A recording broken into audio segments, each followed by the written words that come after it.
We did a Euro trip. So we did.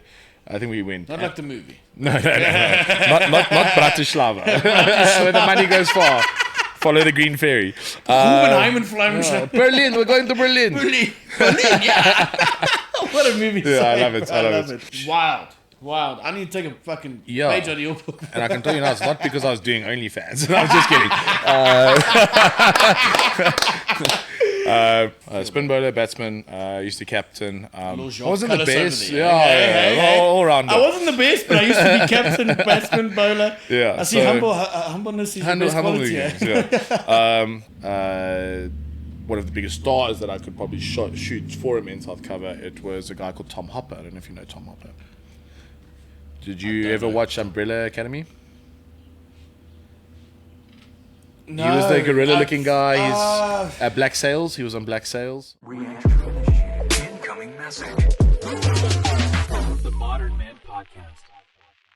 Ladies and gentlemen, welcome back to The Modern Man. It is our second podcast for the year. It is Sunday. We've just played a paddle game. I'm fucking dying. It was hot. Still, bro. It was so hot. Oh my God. We're here in Pretoria, here in Waterkloof. Shout out Waterkloof Racket Club.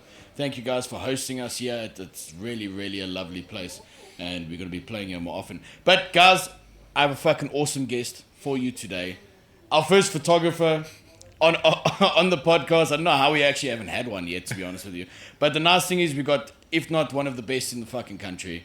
Guys, Garreth Barclay, welcome to The Modern Man, bro. Yeah, thank you for having me here. Dude, thank you for fucking coming on, bro. Okay. Yeah. And we drew this morning. Yeah. I think the exhaustion of the heat and everything else from last night's late night was tough. I think we both died of a little bit of a hangover, but fucking, to be honest with you, bro, that was... And I really thought I was going to be smart and just have whiskey and water the whole night, but didn't go far, did it? A little quick story. I was up at Hoppers 3 this morning, worrying about how that I'm going to get up to come to Pretoria this morning to come and play a paddle game and then come shoot a podcast with Garreth. And then at 3:34, I get a message from Garreth saying, see you at 9 a.m. Then I realize I'm like, okay, I'm not in this alone, bro. We're in this Look, together, I'll be honest bro. with you. I felt that maybe I should have messaged you at like early last night just to check in and say we're still good for tomorrow. Yeah. I was like, I remembered at like 3 this morning. I'm like, let me just message him. We're on. When I saw that, I'm like, fuck, can't cancel now, bro. And our team was dying, bro. Yeah. But, bro, lovely to have you on here, bro. Today, we're literally going to just find out more about you, bro, and more about the photography industry. And I'm not going to lie to you, I'm very uneducated in the whole thing, bro. I don't know what the fuck goes on there, bro. So, give us a little backstory, bro. How did you become you, bro? Okay, interesting story. I always grew up loving sports when I was a kid. Yeah. I loved cricket. Mainly, I mean, right behind us is actually my primary school. High school's down the road. Oh, lovely. Oh, so you grew up in this area? Oh, shit. Yeah, okay. so, you know, I decided to play rugby when I was 16. I didn't play it from like 13 going straight into high school. I literally just loved cricket. Cricket was my thing. Went to Pretoria Boys. And were you a batsman or bowler? Or both. Spin bowler, batsman. Used to captain. I wasn't the best. All round. I wasn't the best, but I used to be captain, batsman, bowler. Yeah. I see humbleness is your best quality. But yeah, I really enjoyed it and I loved it so much. And then when I was about 16 or so, I was quite a biggish guy in high school. So I had the weight behind me and I was like, they said, come play rugby, play prop. Come in and have fun. Fuck, front row even, bro. Yeah, so I played loose head. And, I was playing against Cares on a rainy morning in winter. And I was weighing about 92 kgs when I was 16, 17. Fuck, bro. And that's quite large, bro. Yeah. So the guy that I went up against must have been about 110, 120. Easy, like twice as high. No, easy, bro. Easy. And on a rainy morning, like it's just mud. And literally, I was in the scrum, and next thing, I just got lifted, and my whole back went. And I've pretty much been injured ever since with back problems. But fuck. From then, like I did art in high school and primary school. I was always creative, and our housemaster said to us, or to me, to the one day, because I stopped playing sports. Obviously, in your reports, they'll say, okay, well, you're not doing any extramurals or sports. What's happening? Injured. Like anytime I play sports, my back hurts and spasm. I used to play rugby as well. I used to play flank, bro. And the injuries you get off that, I always say to people, it's always nice to play rugby throughout school just for the gears, if I can say that. But if you're not going to take rugby seriously, don't go play people in cares and Jeppy and fucking, they'll hurt you, bro. So the thing is, I mean, I was going to, my brother played first team rugby when he was alive, yeah. right? And he played for Stellenbosch and all that stuff. Yeah.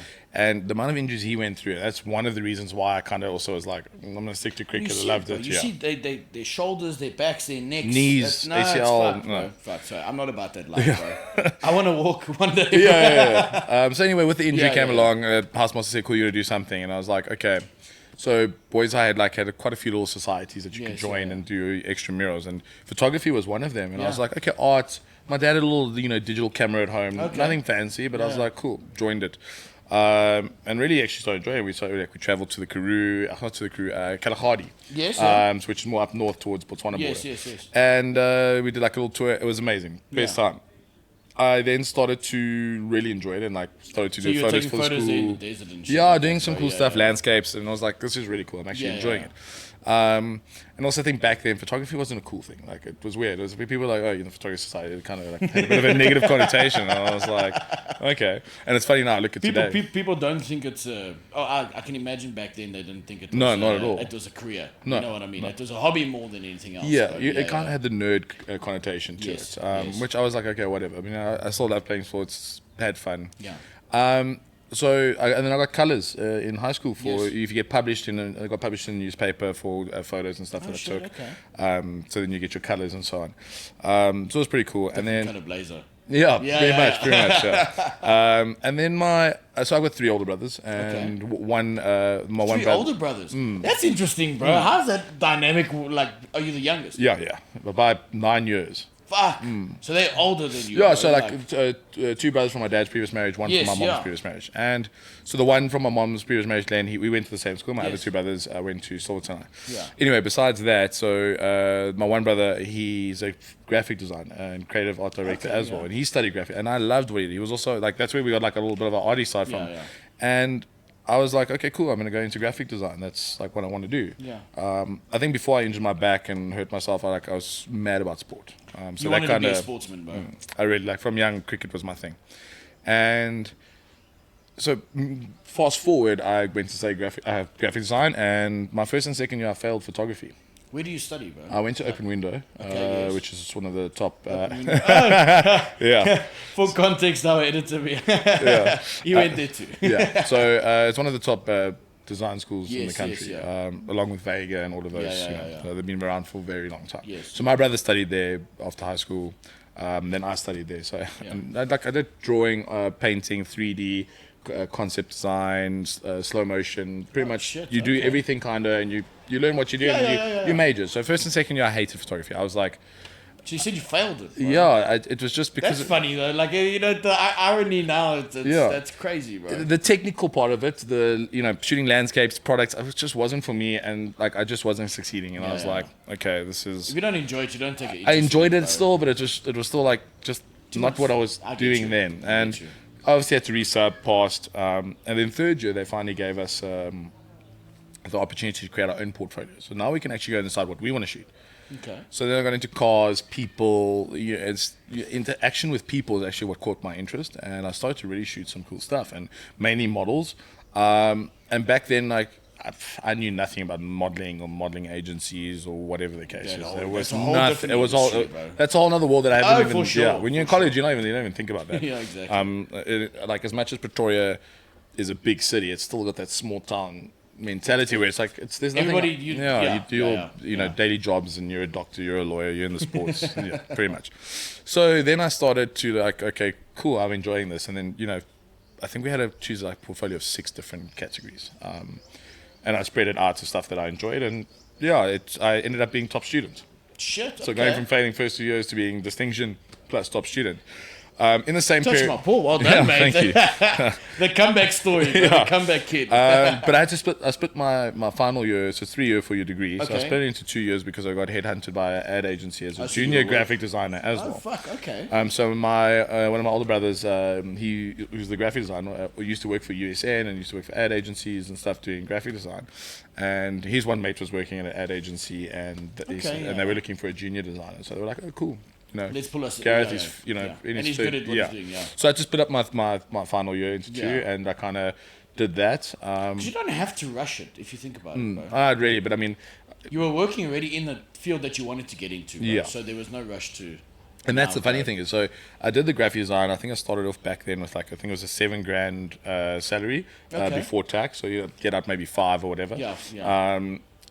But Hey, I mean, for first job, bro, that's not but also shit, in like bro. 2010, 2011. What? Yeah. Dude, that's actually a fucking. That's a So good it's like a payout, student. bro. But Yeah. I mean, it wasn't bad. Dude, for sure, bro. I mean, I see mean, what people get paid now. Yeah, bro. I mean that must be equivalent now to like 15, 20K now. You know, Probably, I would As probably a say it's junior. about double. Yeah, it's Yeah, about somewhere around 15 yeah. starting salary, bro. So anyway, I was still obviously doing studies, going to classes in the week, and photography was exciting. So what I started was in colleges, because there were no models that you could get access to. I didn't know what to do, so I started a Facebook page. And back then, with the groups, pages weren't a thing. It was groups. Groups. And groups, you can invite someone. Fuck, Facebook in 2010, Yeah, eh? you can invite Damn, someone, and they're bro. automatically part of the group. So that there's no accepting. No, there's no questions you got to ask or fucking. Exactly. It's not like what So it is now, bro. what I Yeah, did yeah, was I just started inviting people, and I got Yeah. my friends to invite people, and I started posting photos. Hey, looking for models. Garreth, Barclay. Yeah, photography. exactly. What did Actually, you back put there was GB photo. GB Yeah, photo. GB okay. photography, Dude, a but the lot of- surname is sick, bro. I'm not Yeah, gonna lie to you, thank bro. you. Barclay, like, Yeah, every thanks, time Dad. Thanks. For me, I always just think of fucking Premier League, bro. Yeah. I just think football, like, and like, it's such a dope surname. Like, But dude, that's the thing is, Barclay, wherever like, I go, no one seems to know how to spell Barclay, because it's like they always go KLEY, where it's CLAY. Yeah, but Barclays Premier But then League, I'm like, but the first thing I say is like Barclays Bank. When when I ask you to spell, it's Barclay, like the bank, or yes, like yes. Barclays. So is Bank. it Barclay, Barclay? If you want to pronounce it, very Barclay, because you say Barclay, then people go KLEY. Yes. So So if you want to be make sure that posh, they know, yeah, Barclay. yeah, like Okay, you're from okay, I Scotland. get you. Yeah, I get yeah. you. Anyway, so yeah, fast forward now, we're going into working full time doing graphic design. Yes, yeah. Absolutely hated it. My job was basically doing spell check and resizing labels and redoing things Yes. that have already been designed. So I wasn't even designing. I was just literally fixing stuff all day for 8-9 hours a day. And So finding mistakes and picking it up. yeah, and like, okay, we need to resize this label for the The next product. tedious shit, yeah, bro. and Yeah, it yeah, was literally it was 8-9 hours a day. I enjoyed it Fuck, in the doesn't your beginning. eyes like... Yeah, I got to a point where I was falling asleep at the table at work, because I was just like, okay, it's the same, it's repetitive, and I was just not enjoying it. So even my boss, they had started to notice the slack and the mistakes that I was making, but that was more towards the end of the year. It's like us in our pedal game this morning. Yeah, as soon as you start getting As to soon the as you end, get you're like, lazy, you're like, yeah. fucking, shit, Yeah. net. Yeah, exactly.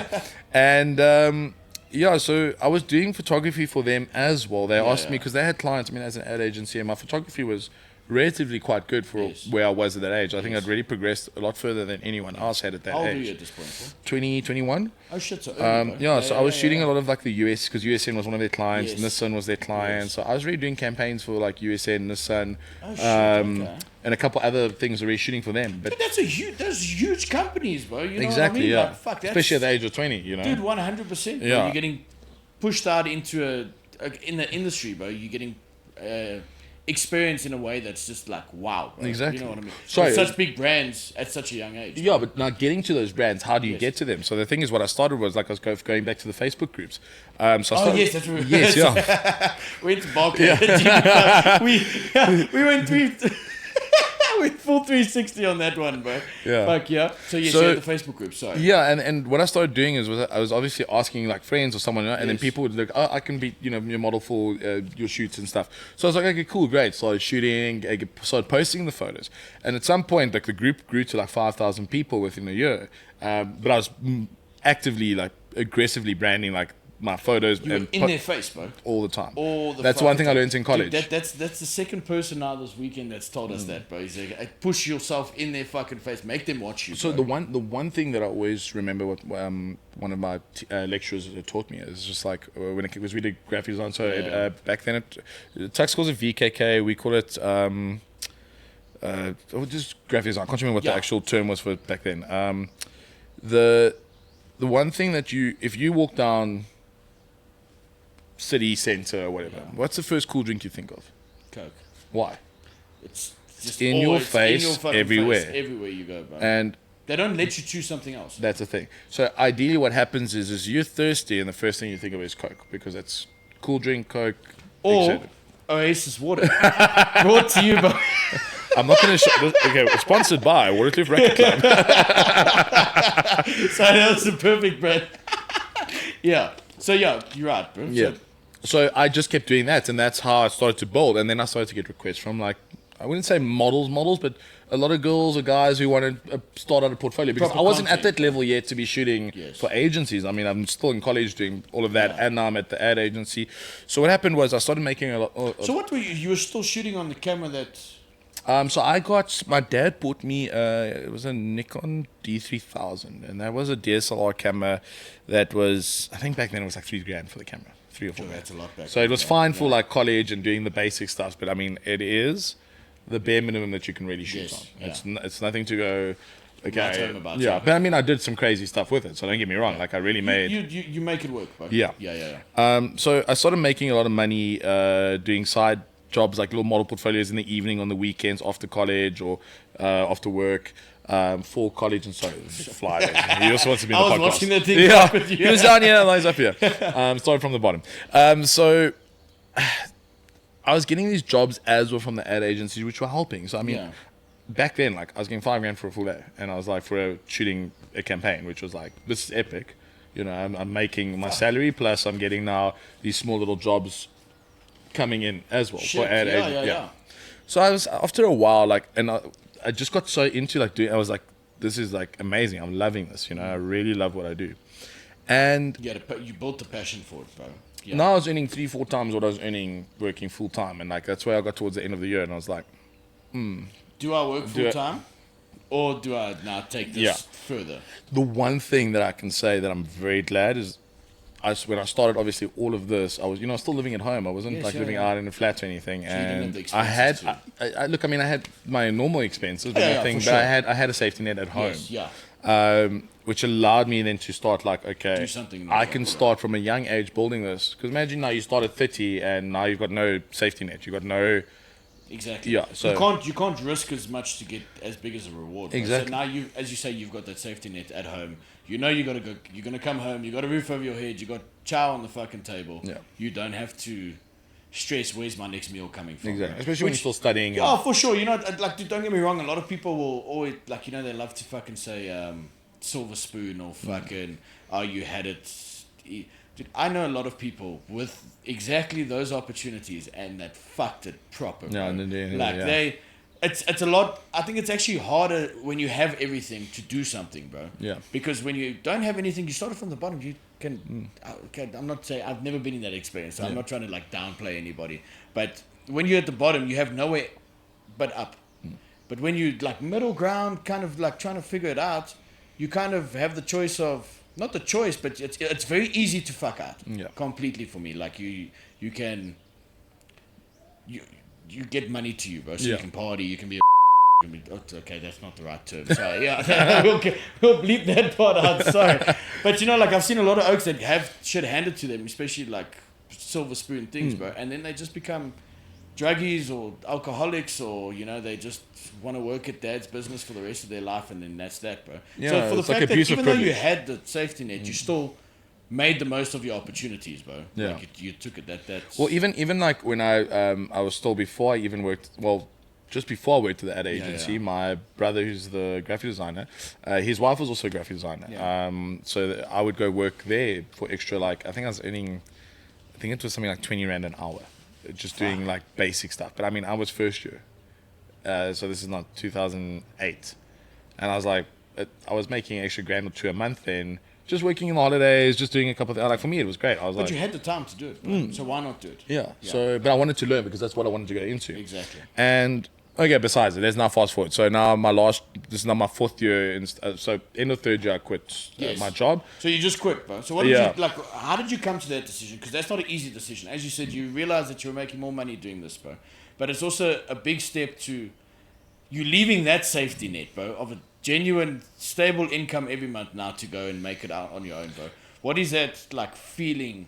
Like, is it's stressful? Like I've been through it myself, but like obviously for you, what was it? I don't think at that age. I mean, not that I can actually really remember it being stressful, but it was just like I was earning more doing the stuff, so I just said, you know what, fuck it. Yeah, because I thought, look, I was studying graphic design. I thought this might be what I'm going to. I never thought there was really a career out there past making that, photography, like making money. Yeah.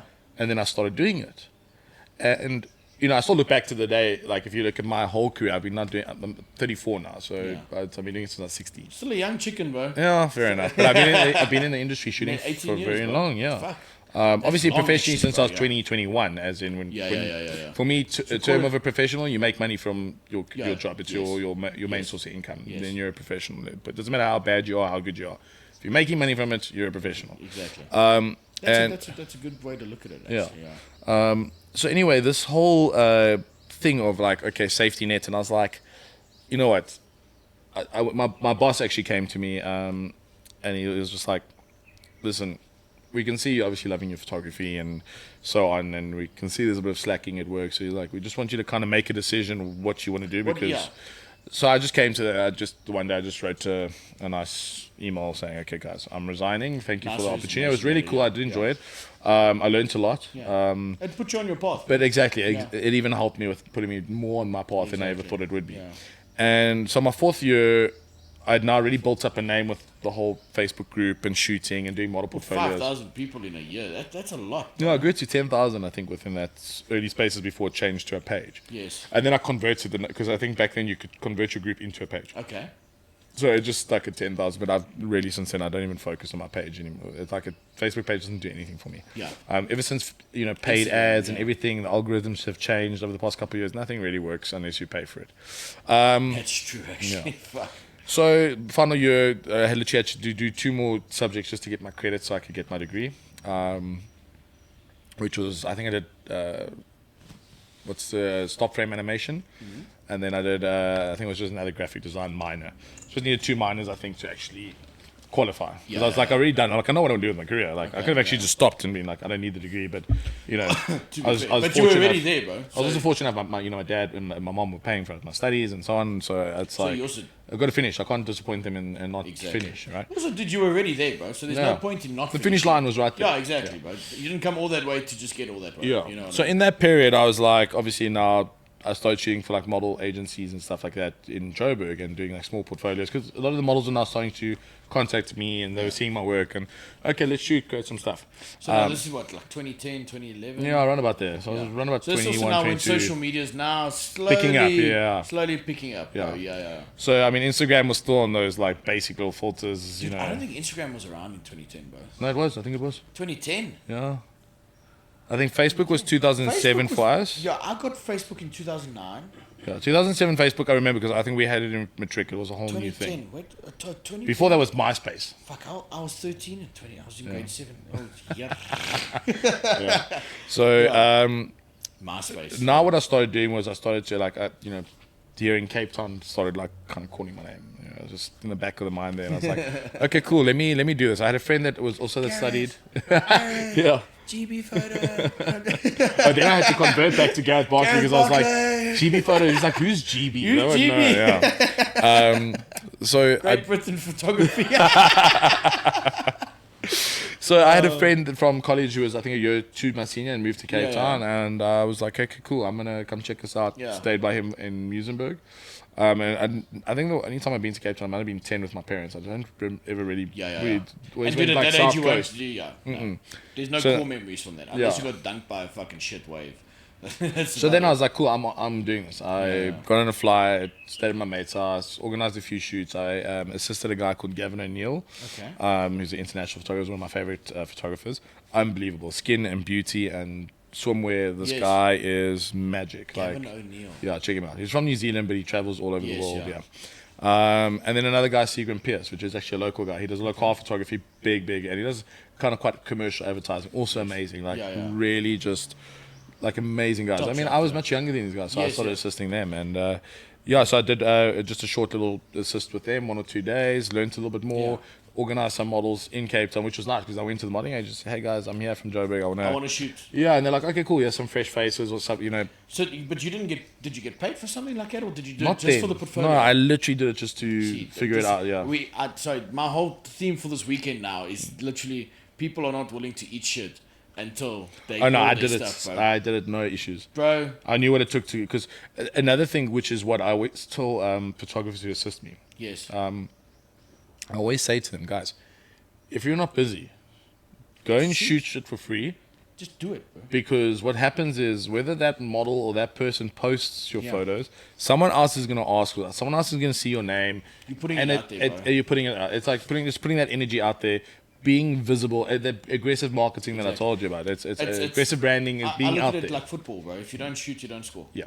Yeah, you got to shoot and miss 10 times before you can hit something, bro. Yeah, every shot not taken is opportunity. Exactly that. Exactly that. So that was how it all started. And then when I started that little, I think it was a week or two stint in Cape Town. I think it was like end of summer, and I was like, okay, cool. I really did this. Came back, started doing a lot of like random jobs in between because people started to see now my Cape Town work because Joburg was just studio and like not the Cape great. Town's got the aesthetic, bro. That's the thing. Cape Town's got the aesthetic. And For the me, most beautiful lights. I think I went to Cape Town not last year, the year before. Yeah. Bro. No. Where are we? We 2020. Yeah, 2022. Sorry, we went to the Rugby World Cup, the sevens. Yes. Final.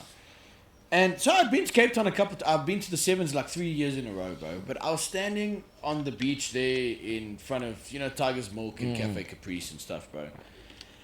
And I just looked back and I looked at these mountains and I looked at the sky and I was just like, this shit looks like a fucking screensaver on a laptop, homie. I said, this looks like CGI behind. It doesn't look real. Like, it's so beautiful that it doesn't look real. And I'm not a big fan of Cape Town, but like, the aesthetic is... But that's the thing is, like, I mean, compared to, Pretoria, it's like flat here. We got Fort Klapperkop, which is we make the biggest money for deal the here. country. Yeah. See, like, we're the hard-working parent, and that's the kid that's just enjoying itself is Cape Town. I heard a really good joke. It's like Cape Townians always are like, oh, we have like the ocean and the mountains. Yeah. Joey was like, well, we got money and parking, we got cash. Like, okay, no, but Cape Town is beautiful. As you said, parking, bro. Did you know, my one mate, not a mate, but a guy that I know, bro, sold a parking space on top of his roof for 1.5 million rand. Yeah. A fucking 4x2, homie. Yeah. I had a friend that did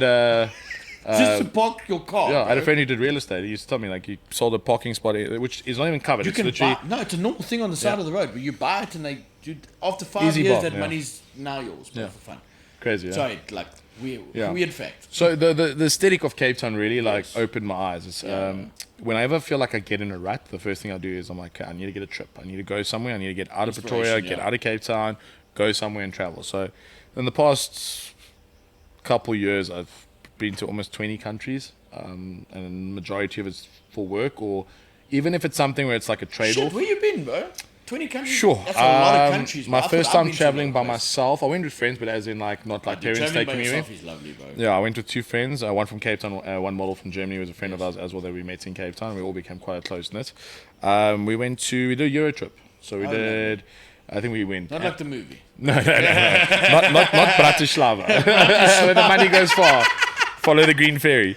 Berlin, we're going to Berlin. Berlin, yeah.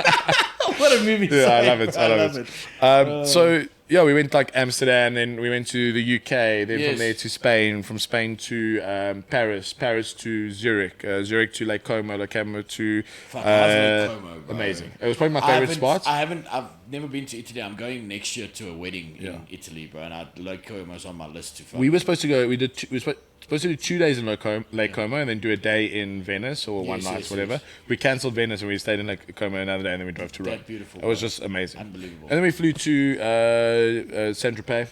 Lovely. Then we drove to Marseille, flew to Hamburg, and that's kind of where I ended the trip. Oh yeah, and then we went to Barcelona. So we did Madrid and Barcelona. Dude, how long was this trip, bro? It was about a month and a half. That's beautiful. Yeah, it was just something I was just like, fuck it. If I'm going to go to Europe, I'm going to do it go. properly, and I went with friends and we just drove. It was insane. It was also a big eye-opener. Yes. I shot like friends there. I went and spoke to agencies thinking, hey, listen, I want to come and work You here. went there with the intentions, right, bro? Yeah. But then I realized that South Africa still has something really cool. Like we really... Very different, bro. And there's that saying, it's like the rich in the first world use public transport. And then, in third world countries... the poor use public transport. And funny enough, is like I feel like South Africa, we are a first world country in its own right. We have everything a first world country can have, but we operate as a third world. Let's be honest. Well, I always say we have a beautiful, beautiful bunch of people running our country. To be honest with you, you know, I love you guys. An election year, I hope it's the last time I see you. But fuck it. Dude, I tell everybody, because I've been to quite a few countries myself, bro, and I always come back and I say I love South Africa, bro. Like, we have such a beautiful, beautiful country. You don't see shit like this overseas, bro. Like, you see photos and cool and stuff like that, but the actual, from the culture to the community to the food to anything, bro. South Africa genuinely could. I swear to God, we have the best government. If we have the best government, we'll rival anybody, bro. Anybody in the world, because we 100%. Have everything we need, Joe, bro. Yeah. But that's the thing, is there's a sense of freedom in South Africa that, you know, you can say, okay, but what is freedom? Is freedom financial freedom? Is it, can I drive down the road and be safe, or walk down the street? Like, no, there's different types of freedom. Yeah, it means because you look at something like Australia, you look at like a lot of these first world, it's, you know, police states. Dude, so my dad just came back. He actually went there now for work, bro. Yeah. So he was there 3 months. He just got back a couple of weeks ago, bro. And my dad's old. Well, he's 58, bro. He's not that old, but he's old school. Yeah. And he says he loves Australia because it works. Everything works. But he says he doesn't think he could live there because it's police state. He says it's so strict. You can't get away with shit. Yeah. He says it's not. He says the people there are so lazy. They'll do work, but they won't work hard, bro. They're very laid back and because why? The government does the thinking for them, bro. Yeah. So he says, he says South Africa. No, we're very resilient. You know, you throw an issue in our way, we make South things Africans happen. are the best people. For me, the most hard-working people that you'll find in the world, bro. There's very few besides. Yeah, I can't say that. Yeah, but you know what I mean. Like, we'll fix anything, bro. South Africans are a different kind of breed, bro. Okay, talking about men's health, you asked me how did I get into men's health. Exactly. So I'm gonna just backtrack a little bit. So when I was finishing my final 4th year, I was like, cool, I love the whole Cape Town thing. As soon as I wrote my last exam, I was like, I'm getting in my car. Like, I saved a bit of money here and there just to kind of like go. And that month, you know, after expenses and stuff, I had like 5K. I was like, I got 5K. They can get me to Cape Town. I can pay rent. I think my rent was, I stayed at a friend's place that I actually met in Cape Town who was actually in PR and stuff like that. So I did little photo shoots for him. We became very close, and she had a spare little room. But they didn't even have a door. I was no in fucking Point, door, bro. Yeah, no door, in Sea Point, street parking. I had a little Fiesta back then that my dad had like saved up and bought for me and stuff like that. So you just got in your car and got in, I drove down with a mate, and we literally just went. And no, like, I wouldn't say no plan, but you know, you kind of like said, I'm gonna go do it. Yeah, that's I'd already it's reached out. I already reached out a couple modeling agencies, and there was 1 or 2 that were DNA Models was one of them. They were like, when you come down, please let us know. We'll send you work. We love your work. Yes. So I was like, okay, cool. And I mean, I'm 21, 22 now. Like, this is just straight out of college. You've got nothing to lose, bro. 100%. Exactly. So I was like, cool. I'm gonna try this out for 5-6 months. I'm gonna go with the flow. I've got a place to stay. I had a blow-up mattress because there was nothing. I literally took a blow-up mattress, put it in a room. As long as it didn't have a fucking air hole, bro. Like, bro, I woke up every morning on the floor flat. Fuck, you see, there we go. Irritating. Me, that is the worst. That's why I don't camp, bro. Yeah. I don't camp because I have trust issues on It was horrible. But I mean, I didn't have the money to go buy a 10,000 rand, you know. And dude, mattresses are expensive. Especially when I'm renting, and I was like, I'm it's paying also like, not permanent, bro. Yeah. So, you know, don't spend that money if you're not exactly. going to be there. And it was literally 1,000, 2,000 rand for the rent for the month with my friends. Yes, yeah. I didn't even have a door. So that's how like I lived for like 5-6 months, and I was like, I was okay with it. Change around the corner, bro. Go in the bathroom, change, or just see, as you say. Sorry, like, just for people watching this, like, again, as I was saying to you earlier, it's so refreshing to hear somebody say that they ate shit for a very long time before they got to where you are now. You know what I mean, bro? And a lot of people aren't willing to put in that work and also be humble and be at the bottom, and you know, most people don't even know that. Like, they don't know that that's part of the process, but they think it's disrespectful to yourself that you eat shit. It's actually not. It's kind of part of like one of the better parts of the process, because you start from the bottom and that's how you get up. Bro. Exactly. And I mean, getting to those type of things, like, I must say I was very lucky to have the dad that I have. He did help me to, like, if I needed to like buy a new camera, we would like trade it off and I'd use some of the money, and like he would help me where he could, like but he was willing to help you. I don't come from like a super wealthy family, but we come from a family, we had food on the table, we had house, we had a good life. So if I ever needed help, my parents would help. But I mean, most of the time, like 90% of the time, it was like literally just me doing my thing, carrying on, making things work. I would say kind of hustling in that sense. Like you can rely if you could get into shit, your parents can help you. But I never really relied on that. It was you have the safety net there. Yeah. As we said earlier, but it was never on my mind. You don't actually, you don't usually be like, okay, I'm gonna go way out of line here, because if I do fuck out, I'll just go back. Bro. Yeah. So literally started doing model portfolios there. Started shooting a lot of people. So what happened was I did so many model portfolios. I went down with 5K over 3, 4, 5 months. I came home with 30K savings, and I was 20. I was 21. 20, and that's living there for 6 months. And Cape Town's not cheap. Right? Yeah. So I was like, cool, this is amazing. I loved it. Best experience. I learned so much. Yes. Also with mistakes that you make, you learn. You're like, okay, cool. Don't work with that person. It didn't work out. I call it school fees, bro. Yeah. You got to pay the price before you learn the lesson. Bro. Exactly. Yeah. So I really was like amazing experience for Cape Town, because I only went for a week or two that other time to just see what it was like. But this was proper. This was like, okay, cool. Now this is the big wide world. This is where the industry is. Bro. Yeah. Exactly. See, for me, like, I love that because there was no plan B. This plan A is the only plan A, and there's no backup or we're doing that, and that's photography was it. I was not looking at doing anything else. Came back to Joburg. Literally, dude, it was tough. It's probably like, I think I flew home for Christmas, but it's the first time I've been away from my parents my whole life for more than 2 weeks, ever. So I came home for Christmas and I was literally bald tears. I was so excited to see my parents. Like that's how 100%. It's like, and you don't realize. Also being home, bro, being in that space. So it was amazing to see my parents for Christmas. Flew back to Cape Town, carried on the season, came home. Came home, Joburg. Then like now my work's all over the place. People are loving it. Like because I'm now like I was really the more you shoot, the more experience you get, the more you learn. Bro. The more mistakes you make, the better. So Joburg, more losses. Yeah. Is more lessons learned. More lessons learned is more money earned. That's literally it. Exactly. Like, so Joburg picked up on me. Yes. Joburg was like, okay, cool, new kid on the block. Let's we've seen a little bit of it, but now we're seeing exponential growth in quality and consistency. And one thing we always learned in college was like, you're only as good as your last shot. But I disagree. I'll say why. You'll have your days. You'll have your days, bro. You'll have your troubles. You'll have. Maybe it's just you're not on form on that day, or something isn't working. Maybe you're not clicking with the model or with the client. But I always say you're as good as your consistency. If you can get back up and do it again. Yeah. You know what I mean? As long as your consistency is on a level of... Longevity, consistency, just always getting out there, bro. Yeah. So you're not always going to have the best, like... No. You're not always going to gel on a shoot and get the best shoot. You're somewhere along the line, you're going to get it somewhere where it's better than the other. Dude, I always look at it like... someone like... Call it like Drake, bro. Drake is the top artist of the world, bro. He's been the top artist, I would say, for the last decade, bro. Besides Taylor Swift, to be very honest. Yeah, she's made. Shout out Tay Tay. Love Tay Tay. But my point, dude, he's made shit songs. You know what I mean? So you're not always gonna hit it every single time, bro. Like sometimes you gotta be like, okay, cool. I took a L on that one. It wasn't my best work, but you don't give it up. You get up and you go do it again, bro. Exactly. And you just make sure that it gets fucking better, bro. So Joburg kicked off. Yes. I'm starting to get a few little campaigns now in Joburg, outside of obviously ad agencies. Now people just messaging me.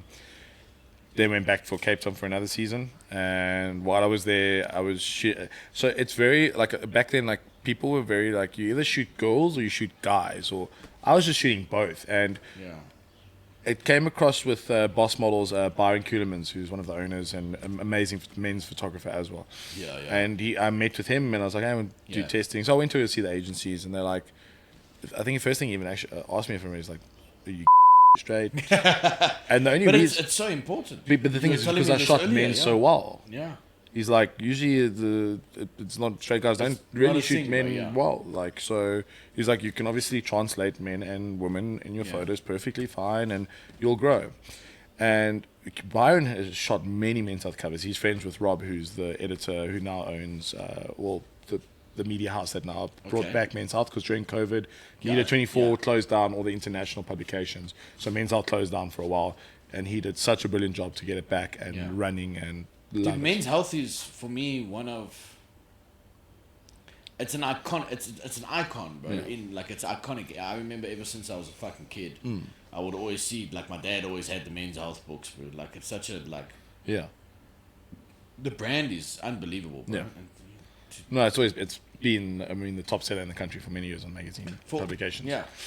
So anyway, obviously through Byron and everything, I shot a lot of men and model like a lot of the stuff was model portfolios I was shooting in Cape Town, and Byron, I remember, had put a word in with Rob saying, hey, check out this new kid on the block, really good work. Yeah. And obviously when, a lot of these models go to castings, whether it's for editorial magazines, campaigns, your work starts to pop up in the portfolio. So a lot of times, people will be like, who shot that? Yeah. That's a really cool shot. Who shot? And then your name starts coming out. And the more that, again, you were talking about the aggressive marketing, bro. The more they hear it, they hear it. That's it. Exactly. And I think I was TV photos. And even like the guy that I says, Gavin O'Neill, has shot international men's health covers and in locally. So like a lot of my inspirations were to shoot for magazines like that and to get Sports Illustrated and things like that. Bro. And I got a call from Rob one day or email, and he was just like, hey, we'd love to come pop in, meet us, love to chat about shooting a cover. And like, I'm like, wow, this is like one of my biggest goals and dreams to get a... You fangirled a little bit, bro. Yeah, literally. When you saw the email, you were like, yeah. Is this real? And I must have been 22, 23 now. Like, fuck, that's still young, bro. Exactly. Shit, this is 10, 11 years ago. Yeah, already, and bro. most people only get this kind of opportunity when they're old, bro. Well, not old, maybe like later 20s or mid 20s onwards. Old. Yeah. So old. Yeah, and well, to be fair, my editor, side note, he called my mom very old yesterday, bro. But he used an adjective that wasn't a very nice word. Yeah. But he looks resentful. Shut up, mom. I think you look great. Anyway, so those were the type of things that started to kick off the career, because then it's like, cool, I got my first men's health cover, and then another shoot later on, and then we would do like international shoots where it would be. So you get your men's health normal shoot, which is your local for January or for whatever month you're shooting, and then you get your men's health international. And then what would happen is have quite a few guys that Rob or the team would pick, and the editor would pick, and say, okay, cool, he has. We're going to shoot 5 guys in a full day. So we do beach, everyone gets a turn, go shoot on location, go shoot in studio, and then literally that gets put out into I think it was Rodale, the media publishing company for all of the men's health. Yeah. And people would be able to access these photos. And that's how I got so many covers. Yes. Because I would do one shoot in Cape Town, and I'd pick up 5-6 covers all over Brazil, Australia, here, there, like ridiculous, everywhere. And then shows you, the biggest one I did, I wouldn't say biggest one, Men's Health America is the original. So I shot one of the biggest stars that I could probably shoot for a Men's Health cover. It was a guy called Tom Hopper. I don't know if you know Tom Hopper. Did you ever watch Umbrella Academy? No, he was the gorilla-looking guy. He's Black Sails. He was on Black Sails, which was also filmed here in Cape Town. I know who you're talking about, but I can't. I'm trying to picture him. I can't. Go have a look at it for you. You'll know exactly. But anyway, after this, I'll know what you're talking about. Yeah. Bro. So Rob got in contact because they were shooting Black Sails in Stellenbosch. Yeah. And got hold of him and said, "Cool. I mean, the oak is shredded. I mean, this oak is a beast." Really? Yeah. I think it was Rock Gym or something in Cape Town. Yes. It's just there off Roland Street, and anyway, it's up there, and he used to train there and stuff. And Rob got in contact with him, and we were like, "Cool, we're doing the shoot now with him in studio." So I'm like, "Oh shit, okay, cool." And I think America picked it up, the cover, because obviously him being an actor. So now you take the so like this. I just want to figure this out. So you take the photo, and it gets given to people, and it's now in a space, bro. Yeah. And then everyone can just. All the men's healths around the world can. They can just grab it and say, "I want that one. This is my cut." So we create like pretty fucking cool, bro. Yeah. Like it's such a simple idea, to be very honest with you. Yeah, but that's how they've been working. They obviously it's like, bro. cool, you're shooting for men's health. But I mean, men's health in America, right? They're normally the main one, if I can say that. They focus more on celebrities, correct? Exactly. They bring out now. It was. You guys watch Shameless? I shot one of the actors as well. Who? What do you mean? Zach McGowan. Okay, I don't know names, bro. Zach McGowan was in his. He was also in Black Sails, so he was also down. I can't remember in Shameless which role he played. Yeah, but if I show We'll you, pop it up on the screen. Yeah. But so no, you know, Lip Gallagher. Yes. He's just for the Calvin Klein thing now. For Calvin Klein, with that thing there, bro. And I look at something like that, and then Men's Health also posted it, bro. And I'm thinking like, shit, you guys really fucking kill it, eh? Yeah. Like it's unbelievable, bro. So for me, do you think you're gonna get to that point? I don't think how do I say? Do you think you're gonna get to that point? will you be shooting people like that at some point? Is that like the goal? Is that... Well, I don't think it will happen in South Africa. No, I don't think it will I've been happen lucky in to South have. Africa, yeah. I've had lucky to have opportunity to shoot people like Zach McGowan or Tom Hopper. Yes. And it's through publications. Yes. Another top celeb I shot, which is NFL. Do you know much NFL? So Drew Brees. I know the name. Yes, No, I so know one the of the name. top I follow it on quarterbacks. social media. Yeah. So they flew him out to Cape Town, and That's I shot crazy, with bro. him as well, which is pretty cool. Because they all come this side, bro. Yeah, but there's different They love reasons. Cape Town, Yeah. bro. Like Cape Town. Josh Duhamel was now in Cape Town. Yes, yeah. So okay, besides Sorry. it was sidetracking. So that's how everything started to pick up with Cape Town. Yes. So I came back again. So that was my last time doing a short stint, and then it was I moved to Cape. I was going to do it my third season. Yeah. And then you I made said it. you were there 8 years on and Yeah, off. on and off, predominantly 6 years continuously. Yes. But on and off before and after, like a couple of years. And then I made a goal in Cape Town when I was there. That's where the story ends, bro. I made a goal in Cape Town. The end. Yeah. And it actually made me like, cool, maybe I need to now stay here, because I was always worried about the winter. The winter, quiet, it's not season. So I was like, oh, too scared. And I was like, okay, well, I've now predominantly made a good name for myself. I should be able to get through 6 months or 4 or 5 months of like, season that's not dead. Cape Town isn't. It's a scary feeling. Yeah, it's not a like all year you're round. going into like winter's coming. Yeah. Game of Thrones had it right there. Winter. Where's Jon Snow? So it literally it kind of made me move down, and now I started my life in Cape Town. I think I was now 24 plus minus. And throughout these years, I started to get different flats. I started staying at other places, but Cape Town was so expensive. Like you cannot stay. It's too expensive. Like by yourself. Like my sister lives in Cape Town, bro, and my oldest sister, and she tells me it's fucking ridiculous, bro. She says she has to stay in a certain spot. Nice place, but she says if you want to go live in a proper. No, you gotta have ammo. You gotta have big cash to kind of like. You need to earn Why like. do you think majority of those oaks that have all the money there lived in Joburg their whole life, made the money, and then they fucking retired? Yeah, there, bro. no, you literally it's insane. Wealth is also crazy. Yeah. But I mean, I'm a photographer, I'm an artist. It's I wouldn't say we're doing this for the money. No, I you're never doing knew. it for the art, bro. I never knew I'd actually earn decent amount of Well, money. you said, dude, it pays your life now, Yeah, bro. yeah. You quit your job, you don't have to. Exactly, but it built. You can't always Takes have the those time, things. So I was yeah, lucky to start from a young age to build it Yes, up, yeah. because having to go from like a job and you're like, oh, cut it off, and now I've got to Start start something new, bro. And now you don't know if you're going to No. earn money, because now you got to build a name. Especially photography, because let's be honest, bro. In this, I wouldn't say in this country. I just think in the world, everybody's now got an iPhone, bro. Everybody fuck. I was telling you now, we used to shoot on 4K on an iPhone, bro. So anybody could take really good fucking photos if they just knew what the fuck. So how does that make does it make your job harder? Does it make your job easier? Stand out. Let me put it this way. I've always believed in myself, and in saying this statement is like, if you've got good quality, you'll always be busy. I agree. If your quality isn't there, you're going to struggle to have that. It's that consistency I was talking about. Consistency is key. So if you're consistently good to great, you'll always have work. Yes. You'll have quiet times, whatever. I've had clients go and contact me and say, oh, we got someone cheaper because of budget, and now we can't have much to offer you because now they screwed up the shoot. And you're like, okay, but I don't really this is my rate. I'll help you with a little discount, but this is all I can do. I cannot, just because someone else messed up, you can't now come put that on me. It's not my problem. Yeah. Yeah. So that is kind of how just everything started to play out. Yes, So now I'm starting to get bigger clients, bigger jobs. Networking was insane. I even opened up a little studio in Cape Town in Salt River. Yes, yeah. With a business partner back then.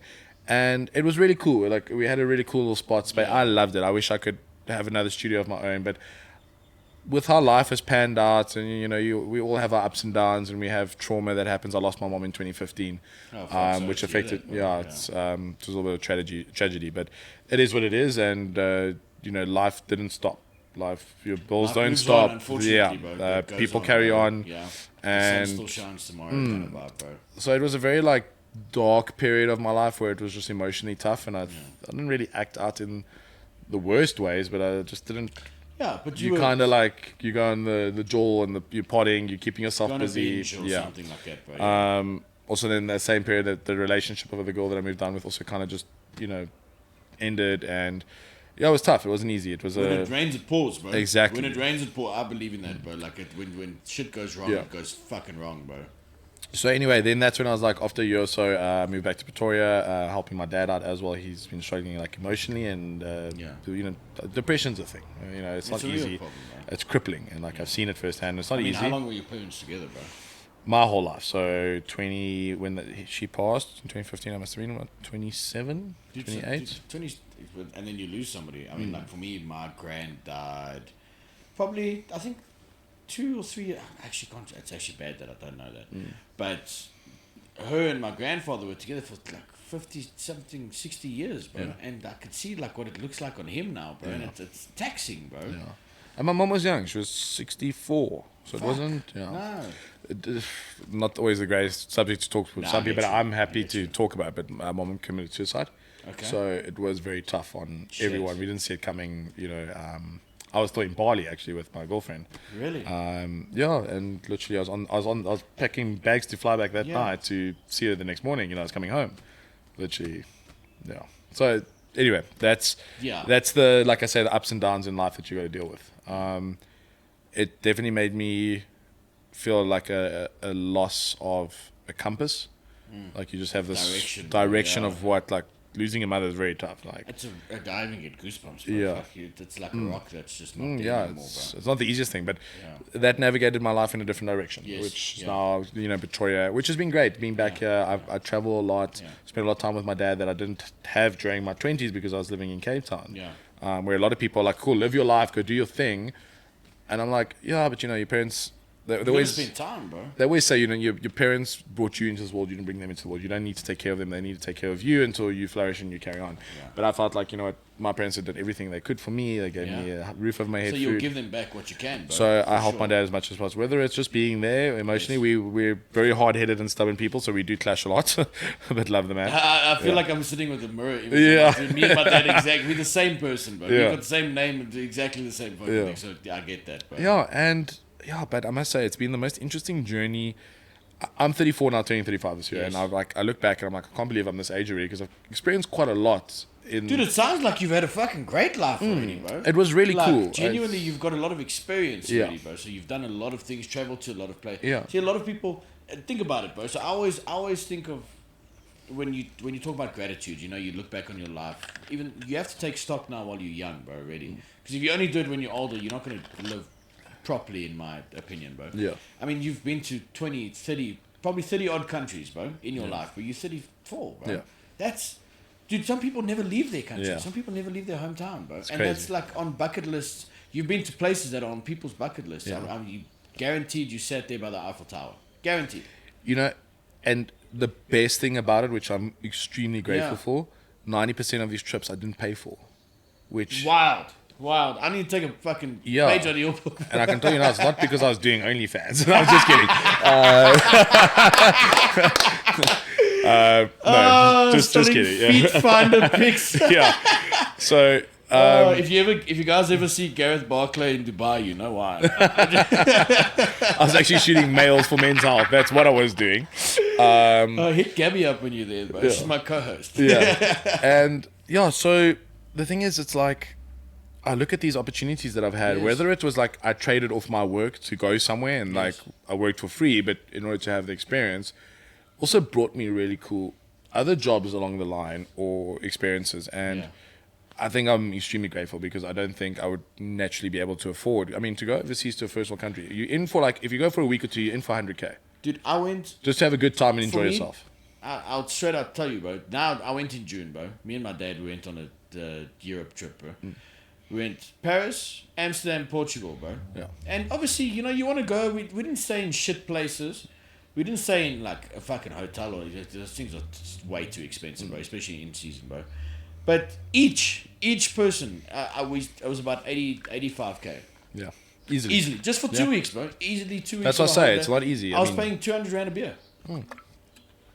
So like, even if I paid for my trip. Like, I went for a friend's wedding, I think it was a year or two now, just over a year ago. Yeah. I went to Bali we went for 3 weeks, but the wedding was 4 days technically. We had like, chill together, and the one day was a very amazing time. Bali But nice, I love it. I've been 3 times. I've never been. I've been Thailand, but never been to Bali. Bro. If you just want friendly people, good vibes, okay. good weather, yeah. just make sure you don't go in like monsoon season when it's raining the whole time. So where was I now? I went to Bali. Friend wedding, yeah. So 4 days. I paid my own trip and stuff like that, and but what I did was I organized work while I was there, so that I could pay back myself, like. That's for so the clever, bro. You don't even think. Because the problem is you go travel, like if you're not working while you're on holiday, I'm not making money. Spending money, but the money's not coming back. Exactly. So this is the year that I'm like now working on things to make passive income. So that's a lot of my focus. So you get paid without working. Yeah. Yes. Quality control. Trust Quality control. I'll be working on that sense, or doing the business side of it, having maybe my assistants who are training for me and send them out to go and shoot certain things for me and so on. So that's kind of the focus that is now dated photography, because unfortunately you can't what happens when I turn 40, 50, I'm not going to be able to be working on my feet for 12 hours a day every day. And well, if you're healthy, you can. You can, but I mean, at that age, carrying equipment, no, you don't want to. Yeah. There's a difference. I'd like to be selective of what I shoot and doing creative you start things. choosing your work, bro. I agree. That's how life should be, bro. Yeah. You should eat shit for a while. Yeah. And then you get to enjoy yourself at the end, bro. And also eating shit like COVID. Oh. Russia, Ukraine, petrol prices. All of that just affected this country so badly. There's like the past 2 years has been a bit up and down. There's been really good times, and there's been like, okay, you're struggling a bit here. Yes, yeah. Yeah. And just in general, I think if I look at my whole career, the way that it's led is like really cool. I've had an amazing experience. Look, not everything is hunky-dory, sunshine. We've all made mistakes. We've hurt people. That's life, You kind of want to navigate to a better and become better, and you change ways if that's always the case. about being a better person. Changing behavior, my brother taught me something which I've always kind of stuck to with certain things. It's like, start the way you want to finish. Like, if you're going to go into something, start 100% from the beginning. Whether it's a relationship, whether it's work, get stuck in, and if that's the way you want to... Give it your all, bro. I fucking love that, bro. I love that. So... it's always something that's kept in the back of my mind. That you want to, that's it's the pride in, like, you have pride in what you do. When as you say, relationships, work, whatnot. Put your all in, bro. Because if your name's on it, like if people see that and then you've given half-assed things, people look at you like a half-assed person, bro. I struggle with it a lot, eh? Really? I must say, a lot of people always ask me about, editing. Editing is a big part of it's a job in itself. Dude, that for me is probably the one that's more time consuming than anything else. It's bro. more than the shoots itself. So because you do wedding photography, correct? Yeah, like one of the best in the country for wedding. I mean, I saw you did now. That's actually where I saw your work. On Carl Kassem's thing, bro. Oh yes. We went to school together, bro. Yeah. I know, I did Carl's one of his first shoots back in the day when he started DJing. Yes, so I we've literally lived down the road from each other, bro. So I've grown up with those expo. So I saw that and I went onto your profile and I'm like, this is fucking cool, bro. This looks lacquer. What? And he plays paddle. Cool, I just started. Just started. It's still amateur, still learning, but I'm enjoying it. Fuck, bro. Yeah. So the editing on like something, because a wedding day you can't redo. No. There's no reshooting on that, bro. Like, so besides weddings, I mean, with the model portfolios, I was shooting from 6 a.m. every day till like 6 at night, doing 2 model portfolios a day. Like, summer was ridiculous. Yes. I didn't know when to edit, and our models are getting their photos back 3 months later. You get to a point you just can't, you just physically don't have the time, and you still got to enjoy a bit of life. So, you enjoy a bit of life, they're like, but why are you enjoying life when you need to have my photos Not just that, but you also can't do good work if you're that fucked up. Like, you're that tired, but what good work are you going to do? But that's the thing, is you start to, like, you gotta get quality, team, editing at night. So I started trying to find people to edit for me, or training people, then started to find really good editors, and like slowly, like the process, I turned over to being like, okay, I'm paying an editor to edit because I just cannot do it anymore. My consistency became really bad because you get through 1 or 2 photos and you got to do 10, 15, 20 photos, and you're just like, I can't get through it. I just can't give the same. It's just, I started to get a bit of a mental block with editing. And it affects your quality, bro. 100%. Like your end product now. And you worry about giving clients something, because remember, as a photographer, what you see on my page is not what they're expecting. They're expecting. So like, I've now kind of just made it a thing. Like, this is what I'm paying my retoucher. This is what I need to make after paying them. And my retoucher, she's based in Ukraine. Unbelievable. I've had it now. We've been working together for 5-6 years, I think. Yeah. It's been a long time, just before COVID even. Yeah. And my consistency in my work is always there. And that's my style. I've developed my style. Obviously, when I get the photos back, I'll do quality control and check and see, okay. Yeah. But it's very tough because I also have different rates for different editing. So, you could get something really cheap from her, which is obviously maybe just color grade and that's it. If you want to go to even like beauty high-end retouching, and it costs money. It's not cheap. Yeah. It's time, bro. Well, it is because, generally you're earning per hour, and to edit like one beauty photo takes her 2 hours. Fuck. So, she's going to be charging anywhere between 500, 600, 700 rand, depending on the dollar and the rates. On a picture. Yeah. So if you want 10 photos at that rate, that's already 6-7 grand, which is, it gets pricey. Yeah. And it depends. Every category for every client, for if it's advertising, there's different. There's like slider rates. Crazy. So even with my weddings, I've gotten her involved as well to do the weddings. So I was in the beginning, skeptical to use it because I was like, this is going to cost a lot. And then I made a deal with her and I said, listen, you don't have to do super much editing, but this is what I needed. Like, can I get it for a really good rate? And I'll send you a lot. Work, which has helped a lot. Yes. So it has pushed a lot on that Yes. and getting good quality, because I do sometimes have like mad anxiety when I'm feeling like, oof, this quality is not on my level that I want it to be, and I've got to send this to a client. But I think it's just because I'm not OCD in like real life, like as in, everything's going to be perfect. And but your work's your work. But my work, when it comes to photography, I'm clean, I'm clinical, I'm like, everything has to be perfect. Like, Yes. And that's just how I am. And it's also the way you want it. Like, you see a vision, bro. So you need somebody that can see the same vision to make it look exactly. And I've worked like with many retouchers, and her name's She makes it work Tatiana. for you, She's unreal. She literally, when I get the photos back, I'm like, I don't even have to touch anything. Sometimes you try, but you trust him, bro. Yeah. You trust him. Yeah. So that is honestly like just a really good way of managing your time. But you've got to be busy with shoots. Like, if you're not shooting, you're not making money. Sometimes I will edit if I need. Rate from her. Yeah. Because now you're not giving her as much work, so she's saying, listen. Yeah. So that's pretty much my career. Like I say, there's been ups and downs. There's been, whether it's relationships or whether it's friends or ex-friends. It's such a weird, like, as you said, like, photography is a career, bro. It's more, how do I say, relationships, networking. It is. It's a person to person. It's a person to person vibe. Bro. Yeah. So you become friends with people. People drift. You do things that maybe people don't approve of, or vice versa, and that's life. And I've learned that, like, as long as you in yourself are finding a way to be better as a human, you don't have to be better for someone else. You just got to be better for yourself, better than you were before. If you can sleep at night properly and know that you didn't fuck someone over maliciously, dude, you'll be good for the rest of But your if life, you bro. did, find ways to amend it, apologize. Fix it, bro. Fix it. Fix it. We are humans. There's no Dude, Bible that we says... We should make mistakes. If we're not making mistakes, then we're not doing anything progressive. Exactly. Like, I always believe if you don't have people that don't like you, or especially if you don't have people that don't like you, then you're doing something wrong. Because if all people like you, then there's something wrong with you, bro. Like, if you're not losing, also making mistakes, or like having a loss there, then you're not trying new things. You're sitting in the same little comfort space, and you're not progressing, bro. It's such a, how do you say, a fine line of being a people pleaser, or just making sure that the people around you feel like they're heard and appreciated. Yes. So I struggle with that because I do kind of people please, want to make sure everyone's happy. Okay. Which is something I need to work on in myself, even just to kind of be like, okay, you know what? Yeah. I need to look after myself first. Step back, Yeah. That's something I've been trying to work on, and that's 2024 is that for me. That's your so that whole self-love, that like, appreciation of yourself, spend time with yourself. Yes, that is what I'm focusing on this year. I feel like those are things that I haven't touched on most of my life. Yeah. Which is something that has been brought to light in, like with relationships and stuff like that. So that's something I'm going to work on. I'm going to work on how do you grow one as a man, as someone who's what kind of man you want to be, bro? Exactly. The one whether it's his word, he's a good person, this and that.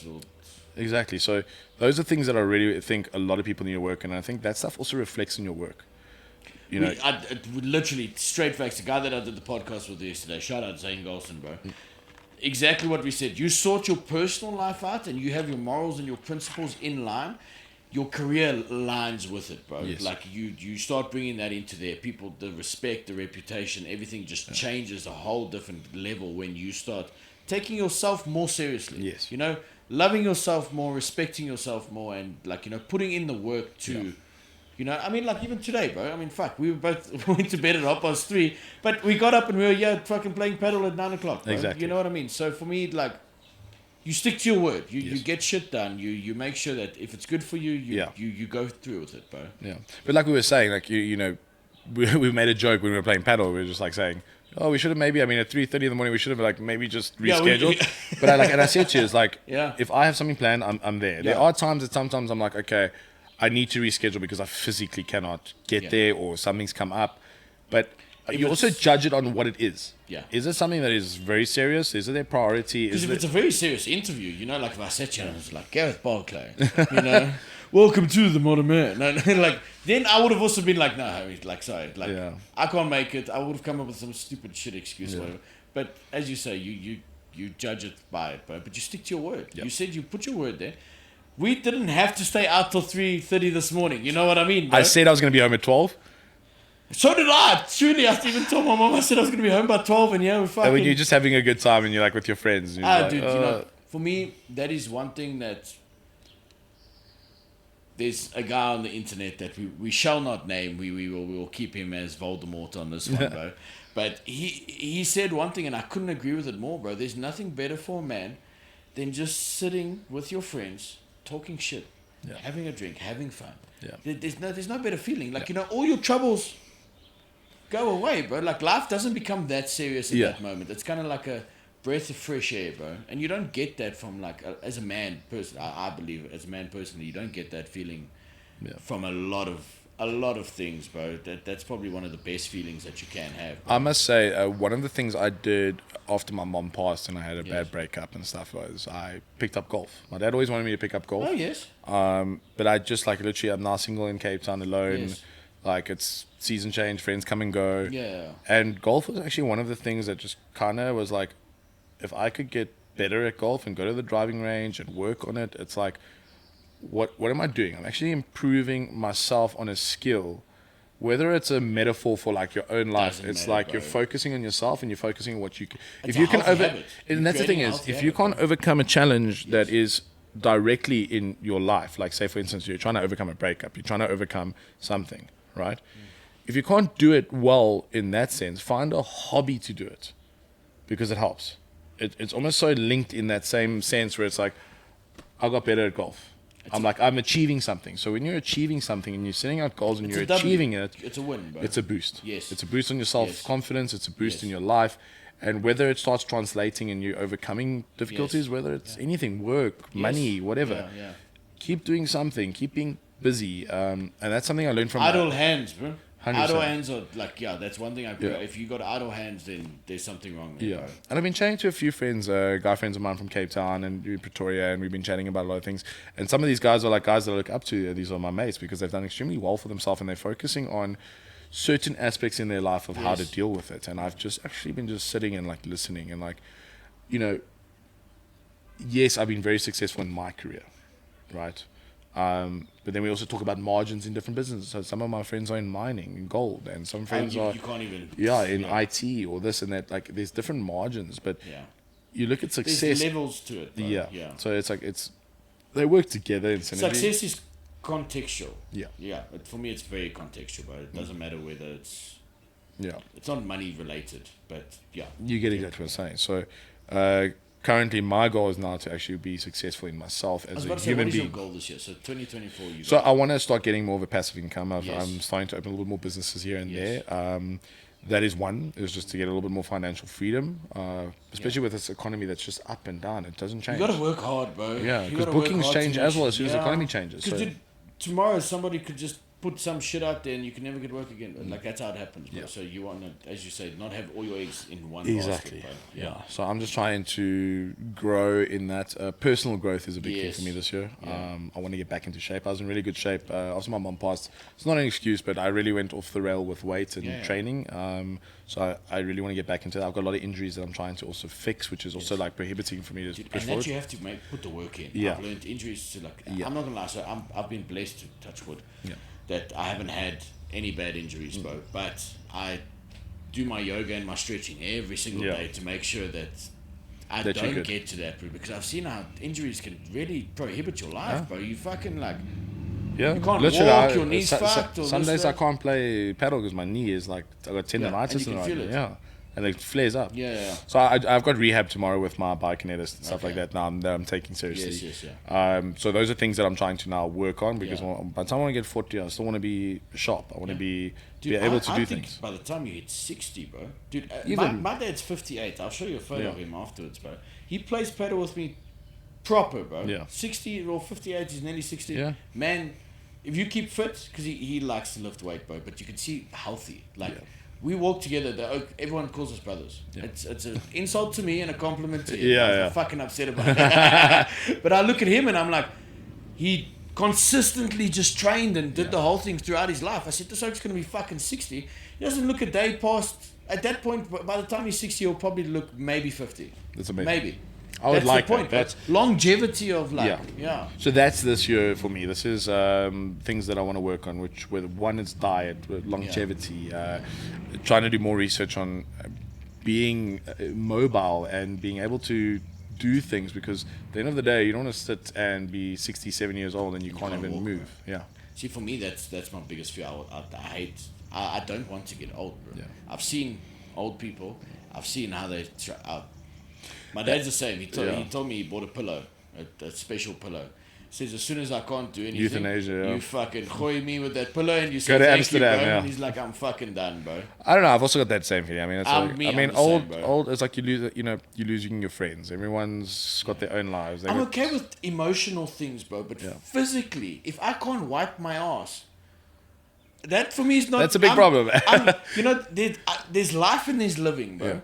They did listen. I mean, they've got those toilets that have those automated like things that can wash for you. So it's got a dryer. It's got Well, you need to wrap things up. The battery's gonna. Cool. But we pretty much are. Yeah, we actually. Yeah, I think we actually.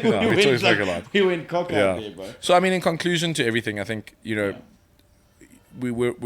we're not perfect as humans because there is no guideline from anyone saying this is how life works and this is how it needs to be done. We've been told from schools and from governments and this is the laws. These are it's opinionated at the end of the day, bro.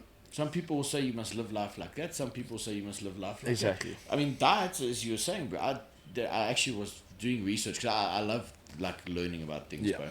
And so I do a carnivore diet, bro. Straight, just meat. I don't eat fucking veg, no carbs, no anything. Water and meat. That's all I eat, bro. And I'll eat like one meal a day, but I'll fast for like 18 to 20 hours, bro. It's lovely. And those people survived long. But then I also read about people that just lived on plants. They also survived long in a certain way, bro. So like... But even there's a thing about how the Italians and the French and everyone who drink wine, the antioxidants and stuff, it's true, and bro. they live long. So there's so many different things. And everyone talks about don't smoke. Smoking. So for me, I love my hubbly, bro. Everyone's like, oh, smoking's going to catch you up in the... Probably will, bro. Don't get me wrong. But I've seen people that if you work out and you train and you do your life, they will live probably 20 years longer than somebody who doesn't smoke but isn't active. So everything's just literally about being active, bro, in your body. Well, that's the thing. So those are my goals. My goals are really just self-improvement, focusing on myself, like getting my shit together. Like I say, we all have lived I think I've been really good for the past couple of years in being very sane and happy, but like I feel if I look back at now, like for 2024, I just want to be in a different level. You just want to kind of just take it a step. Take it a step up, bro, and it takes the work, bro. So this year is about putting that work in, eating shit like you said earlier. Like that's this year. Like go back to it, bro. Go grind, back to basics. Grind and grind. Yeah. And as a photographer, bro, end goal. Where are you going? What is your? Do you have an end goal in mind? Or are you just taking it now? Kind of going with the flow. I think it's tough to go over to a first world country coming from a third world. As a photographer, it's just like you need the money to get there as well. Just to be, I'm very much like I need to have a safety net of my own. So creating a bit of wealth to You be also like. don't want to drop your life standards at that point. Yeah, bro, because you're going to go overseas and you're going to drop a few levels, not just one. So that's the thing. Is like I want to make sure that I can, if I do go somewhere, I'm enjoying living in South Africa, and I love traveling to wherever I need to go. Yes. So that for me is fine. I'm happy with that. I don't know where I want to end up. That I'll go with the flow. Right now, it's just about. I love waking up and doing what I do. I love photography. I love picking up the camera and taking photos. Like for me, it brings me happiness. Yes, Doesn't matter what it is. Obviously, some days we have our clients that can be tough and It's draining. part of But it, I mean, that's part of any job. I can't expect every job that anyone does they're going to be completely happy with. No, 24/7. it's not fucking sunshine and rainbows, bro, because if But- it was, then you wouldn't enjoy yourself properly, Yeah. bro. But that's the thing. It's like I love what I do, and I'm been like I said, I was 18 years taking photos. Crazy, bro. I still love it. Crazy. Yeah. Crazy. But dude, I want to say thank you for this fucking pod. I have one quick question Yes. for you at this end, bro. I like to ask this question because one day I'm going to host the event and make it all happen, bro. Yeah. If you could box somebody in this country, bro, as SA celebrity or whoever, bro, who would you fight? Doesn't even mean you got beef, but you're just in a boxing match, bro. Who would you fight? Ooh, I mean, do I go with the whole thing like who could I beat? No. Versus, Who do would I you take want a to? beating? Yeah, exactly.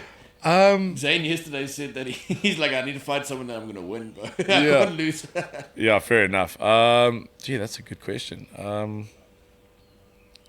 That's tough. I'm actually like my mind's blank. Yeah. I'm not a fighter. No, for sure. So like, no, I really can't answer that. You'll send me I'll send you. Send me a video and I'll Yeah. edit into it, bro. And then we'll do a shout out for you. Exactly. For me, mine is the Lockenville twins, bro. Oh, really? Not that I don't like them. I probably don't like them, bro, but it's fine. Yeah. Yeah. We'll have our own But opinions dude, to things. Yeah. again, thank Listen, you. thank you so much for having me. I This fucking appreciate podcast was amazing, bro. It's so nice to learn the ins and outs of your side, bro. Like what Appreciate it. goes on behind the camera, Yeah. actually. So, yeah, guys, if you have any questions for Garreth, where can they find you on the socials, bro? So my Instagram is at Garreth Barclay Photo. So give me a follow.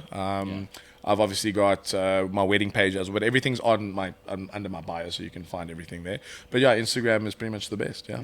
Perfect. Awesome. But guys, yeah, like, subscribe, leave a comment if you guys have any questions, anything else, and we will. Oh, that's a big wasp. Yeah, that's the end of this episode. Ciao, guys. Cheers. Reaction initiated. Incoming message. The Modern Man Podcast.